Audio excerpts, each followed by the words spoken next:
వక్ఫ్ సరికొత్త చట్టంపై సుప్రీంకోర్టులో జరుగుతున్న విచారణకు సంబంధించి కేంద్ర ప్రభుత్వం తన వాదనలు వినిపించింది. సుప్రీంకోర్టుకు సమర్పించిన అఫిడవిట్లో కీలక అంశాలు స్పష్టం చేసింది.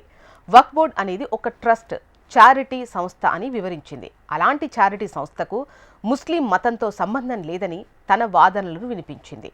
బ్రిటిష్ కాలం నుంచి ఇప్పటి వరకు ఉన్న ప్రభుత్వాలు పరిష్కరించలేని సమస్యలను వక్ఫ్ చట్ట సవరణతో పరిష్కారం లభించిందని, వక్ఫ్ బోర్డును ముస్లిం మతంతో ముడిపెట్టడం సరికాదని స్పష్టం చేసింది కేంద్రం. వక్ఫ్ బోర్డు అనేది ఇస్లామిక్ భావనగా ఉందని, ఇది ఇస్లాం మతంలో భాగం కాదని, వక్ఫ్ బోర్డు అనేది ముస్లిం మతంలోని ఒక చారిటీ సంస్థ తప్ప మరొకటి కాదని తన వాదన వినిపించింది కేంద్రం. ప్రతి మతంలోనూ దాన ధర్మాలు ఉన్నాయని, ఒక్కో మతానికి ఒక్కో విధానం ఉందన్న కేంద్రం, ప్రభుత్వ భూములపై ఎవరికీ హక్కు లేదని, ప్రభుత్వ ఆస్తులను ప్రభుత్వం కాపాడుకోగలదని సుప్రీంకోర్టులో స్పష్టం చేసింది.